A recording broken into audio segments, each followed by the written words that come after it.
Chapter 9, Mishnah 15. This Mishnah deals with the case of a corpse buried in a stone crypt hollowed out of bedrock and covered with a stone lid that is placed on top. The Mishnah discusses whether a person who touches the crypt is tameh. As the Mishnah will explain, this depends on the shape of the crypt and how it is covered with the lid. In this case, there is a stone burial crypt that is wider on the bottom and narrower on top, like an A. And there is a corpse buried inside it. The law is that if someone touches the outside of the crypt on the bottom, i.e. the part that is not directly under the lid on top, he is tahor. But if he touches the outside of the crypt on top, i.e. the part that is directly under the lid, he is tameh. A second shape.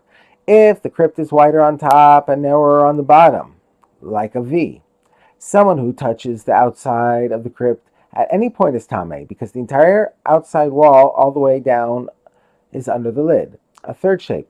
If the width of the crypt is even from top to bottom, like a U, the law is that so someone who touches the outside of the crypt at any point is tameh, because part of the entire outside wall all the way down is under the lid. The Mishnah notes, these last two rulings are the words of Rabbi Eliezer, who holds that the outside of the crypt is tameh at any point, even well below the level of the corpse inside. But Rabbi Yoshua says the outside of the crypt from a tefach under the place that the corpse is lying and below is tahor. From a tefach under the place that the corpse is lying and above is tameh. Rabbi Yeshua agrees that the outside of the crypt up to a tefach below the level of the corpse inside is considered part of the crypt and is tameh. He holds, however, that any place farther below the level of the corpse is tahor, because anything more than a tefach under the corpse is considered part of the bedrock and not part of the crypt.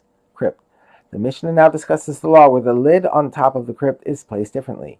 If the crypt is made like a clothing chest, whose lid reaches all the way to the edges of the chest, that is, the lid of the crypt covers the entire thickness of the walls, then someone who touches the outside of the crypt at any point is tameh.